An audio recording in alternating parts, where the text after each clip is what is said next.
it's a wonderful day in West Virginia. Welcome to the Daily 304 Innovators and Entrepreneurs feature. Here at the Daily 304, we are committed to sharing the wealth, beauty, opportunity, and innovation that's here in wonderful Almost Heaven, West Virginia. Today, we are joined by David Sibray, founder of West Virginia Explorer magazine.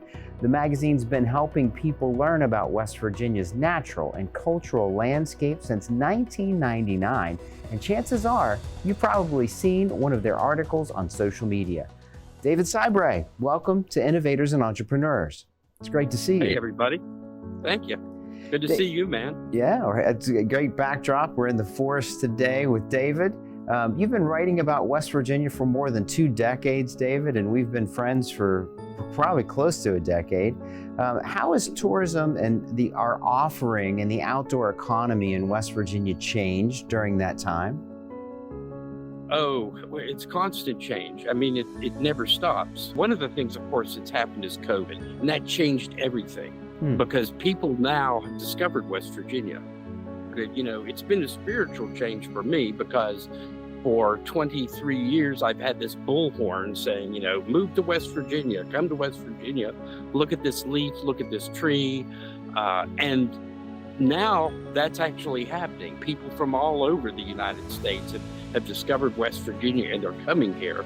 So in some ways, I've had to kind of reorient myself to figure out what role West Virginia Explorer now plays in promoting the state. Wonderful. And what inspired you to start the magazine when you did back in 1999? You know, I had always been doing this sort of thing. When I became a journalist in the 80s, I had immediately fallen into doing stories on the mystique of the outdoors. And what ended up happening is when I heard about this thing coming along called the internet, I realized this could give me the ability to reach more people than print had up until that time. And I still do love print, but you know, the fact is we're able to reach into the households of people from Washington, D.C., Pittsburgh, Columbus, New York City. And so thankfully, I decided that the internet was the platform that was going to allow me to promulgate information about the mystique of West Virginia and all this miraculousness. That's wonderful. It's great that a lot of your audience is for outside looking in. So we're happy to help promote that to folks. Tell me a little bit about, as we watch you travel across West Virginia to the state's largest tree, or the history, or the petroglyphs, or the carvings, or the old abandoned towns, what's an underrated part of the state that you feel is not being looked at right now? You know, I'm trying to do more with the Ohio Valley. That's a region that I like a lot, that I don't feel like has gotten quite enough love. I mean, you hear a lot about the Allegheny Mountains and the Monongahela National Forest, and certainly the New River Gorge. But West Virginia is filled with all kinds of places that people do not yet know about. And so I'm trying to concentrate more of our content in the Ohio Valley and in central West Virginia, along the valley of the Little Kanawha River and the Elk River. Tell me a little bit about what your personal favorite place is in Almost Heaven. That is a trick question, is that? Because I don't know if I could actually figure that out. You know, people talk about Dolly Sods a lot, of course. I mean, that's an epic landscape, as is the New River Gorge. But there's something about the heartland of the state. That's an area that one might call around North Bend State Park, the Hughes River area. There's something about that attracts me. And it may be that so few people know about that, and yet so much of the cultural integrity of that region still exists. And perhaps that's why I like exploring it so much, because in some ways it's the unexplored heart of the state. Yeah, so everybody out there, take a road trip note, and that's where you head next weekend. David, tell me a little bit about what's happening around West Virginia today and what your editorial process looks like so that people can help you find those nuggets about those undiscovered areas or those unique places to go. The editorial process is organic.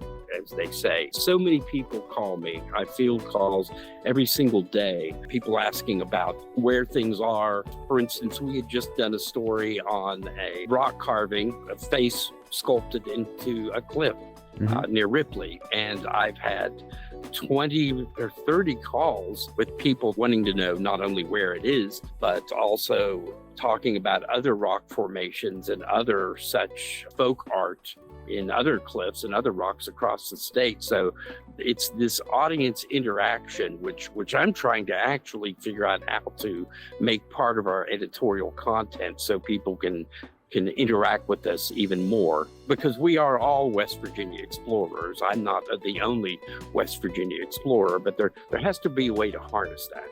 You're a little iconic with your hat and bow tie and fiddle as you go and gallivant around, and it's great to hear that you're giving them an idea and then they're feeding that back, so you kind of have a community that really cares about the state. Yes, and so many people do. It's a strange thing. I've asked other people in other states, are people in Iowa or Idaho or Nebraska or Montana as excited about their own home state, whether they're living in it or not, as we are? And I've not made that determination, but the important thing is, I guess, is that we who love West Virginia really love West Virginia. Yeah. David, we have a feature here at the Daily 304 where we ask successful people like you to share a piece of advice with our listeners and our viewers about entrepreneurship and keeping going when things get tough. Could you share what's your driver and what's your motivator every day? I think it would be to continue to pursue your dreams. The fact is, as an entrepreneur, you're not going to find other people who understand what your goals are or what your native strengths are. Some people can't see that. It's important for you yourself as a business-minded person or an artist, which may be the same thing, to realize that you within yourself have the ability to move forward and to shuffle pieces around and to, when you hit a wall, figure out how to get over that wall. And you can have people around that you can ask them and say, what would you do? But ultimately, it's your mission. You're the person who probably, because you're most concerned about taking on this problem, you may be the person who has to fight that fight and figure out how to do this yourself. There are things that we feel within ourselves that we have to do. At least that's the way I feel about things. Certainly with the West Virginia Explorer, there might have been easier ways to make a living, but this was what I ultimately had to do, was to be this promoter of the mystique of West Virginia. I don't know why, but it's what I'm driven to do.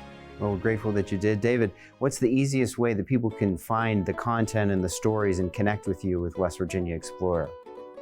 Well, there are two easy ways. The most easy is to go to WVExplorer.com. And of course, if they're on social media, you'll find us on all the social media channels at West Virginia Explorer Magazine.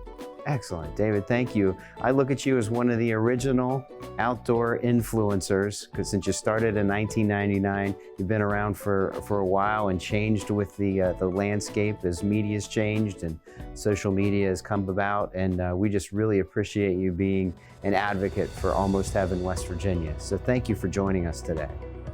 Well, it's an honor to do that for West Virginia and to be here on the show. Fabulous. David, thank you so much. Take care.